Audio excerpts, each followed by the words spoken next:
My name is Sonya. I'm a mother of three from Manchester. This is my birth story. So at the time, I was pregnant with my third child. I already had two boys who were 5 and 4 at the time. And a bit of a backstory: my firstborn was born in 2018, and I had gestational diabetes. So with him, I ended up being induced at 38 plus 5. Um, that in itself is another story, but it ended up in the emergency C-section. Then my second, I got pregnant when he was about 4 months old. So he was born in 2019. I opted to have an elective.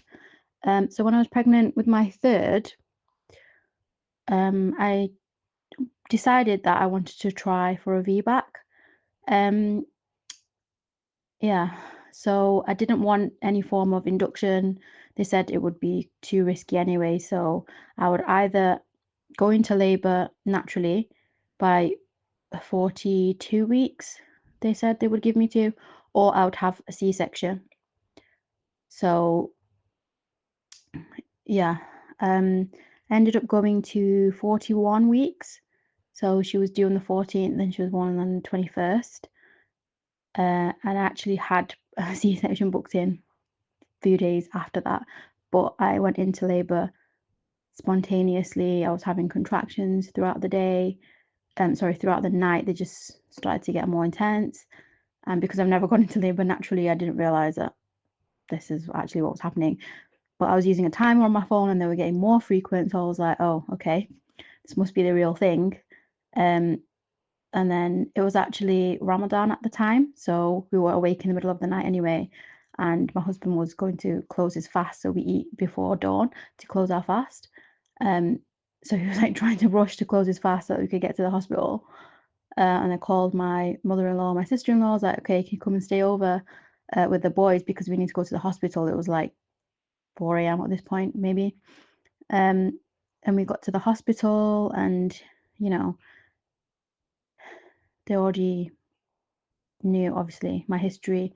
We got there and, yeah, from there we were in the like triage bit for a little while and then we went down to the labour ward not too long afterwards. Most of it is a blur, to be honest.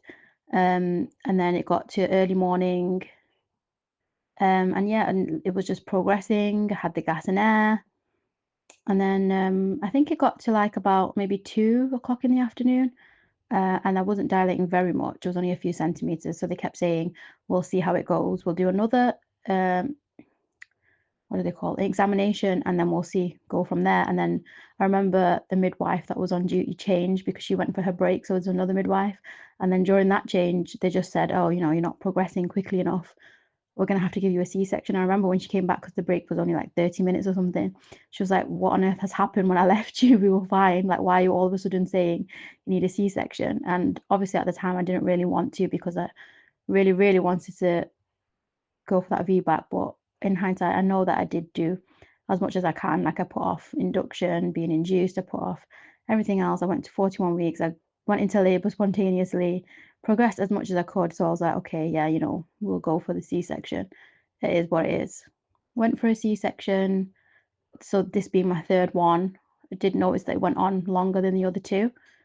But at the time, you just want to get out of there. So the actual taking of the baby to the bit where they take the baby out is the short part, as those of you who've had a C-section will know. But then it's the closing you up that takes longer. So that took quite a while. Yeah. So then we went to recovery, and I remember just being into, obviously they take the baby with the dad, goes with the dad, and then you get wheeled into recovery. And I remember they just left me in recovery for like ages. It felt like ages. It must have been like half an hour, 45 minutes. And I'm like, hello, can you take me to my baby? And my husband, why have you just left me here? Anyway, eventually they did wheel me in, and then I was in recovery, got to ring everyone and tell them it was a girl because we'd actually kept the gender surprise. Myself and my husband, we knew, but we didn't tell anyone. Everyone really wanted it to be a girl, except for my second son. He was the only one who wanted a boy because he wanted a baby brother, but still, he loves her now. Yeah, and then I don't really remember much, to be honest. The next day, I was still in hospital, so she was born on a Thursday, Friday, Saturday. I was still in hospital. I didn't have a very good experience on the postnatal ward. I just felt it was so difficult. It was so tough. I have found out that since then they now allow birth partners to stay with you overnight, which I think at the time would have been such a great help, because having a C-section, you can't move, you can't do anything, you can't get the baby, and I just really wanted to get out of there. So I was having abdominal pains, and I hadn't opened my bowels, which I knew wasn't normal because I've had 2 C-sections before, but I thought maybe it's just taking time this time. I knew I was really desperate to be discharged and get home. So on Sunday, when they said they would discharge me, I was like, yeah, sure. I went home Sunday evening. Some of the family came over, some of the in-laws. They, saw the baby, saw my kids. And then I just remember sitting down for like 5-10 minutes with them in the living room, and then just going to the toilet and staying there for like hours, really, really needing to open my bowels, but it not happening, and just being in the worst pain ever. But we pushed through that night. So that was the only night that I had her at home as a newborn. Yeah, it was horrendous. Just kept waking up, obviously wanting milk, and I was just on the sofa, couldn't lie down. Came to the next morning, and yeah, it was just really bad. And one of my sister-in-laws, bless her, she came over and helped me, looked after the baby, helped me with my pain, basically. And then the midwife is supposed to come anyway, I think day 5 by that point. And she just came straight away and said, yeah, something's not right, I need to go back to the hospital. So I went back to the hospital with my baby, and yeah, they were like sending me for scans and all sorts, not knowing what was wrong, telling me all different things. Basically, the next few days were a blur. Monday I went back in, I had the baby with me till Tuesday, and then the next day it just got too tough, like, because I was in so much pain but I was breastfeeding her, so obviously I wanted her to be with me, but then we decided it was best to send her home. So thankfully, my other sister-in-law had just given birth 2 or 3 months before, and she was breastfeeding her daughter, so she kindly offered and agreed to breastfeed my daughter as well, which was good, because I knew that she was getting at least breast milk, because I was a really really strong advocate for breastfeeding, and I did want her to have breast milk like my other 2 kids had. So yeah, sent her home, and then ended up getting really bad overnight. Yeah, and being rushed to theatre eventually, because they had then realised that my bowel had been perforated. So because they'd let it go on for so long, ended up getting worse, got into septic shock. I had to be put in a induced coma, and basically all my family, like, it was hit and miss. They didn't know if I was going to make it. So that was really tough on all of them. Eventually, when I came out a couple of weeks later, I was in ICU for a while, like, bed bound, had a tube in me, couldn't, like, breathe on my own, needed the oxygen support, couldn't walk, couldn't move, couldn't do anything. So yeah, it was a really scary time. So the painting is actually a few weeks after that.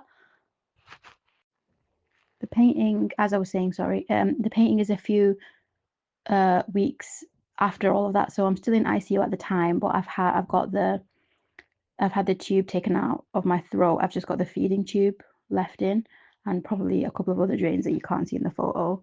But yeah, at the time I was feeling glad that my daughter still got to see me, because my family, my sister-in-laws, they would bring her pretty much every day, so that she could be next to me on the bed, and we could do skin to skin and all of that. So I was grateful for that, but also sad and upset about the fact that this is my last baby now. I can't have any more kids due to what happened to me. It's not possible. So that's my last newborn phase, really, and I missed out on all of that. And, seeing other people be with her and hold her and comfort her when she was crying, sorry, it got cut off. When obviously, if none of this had happened, it would be me, it'd be the mum.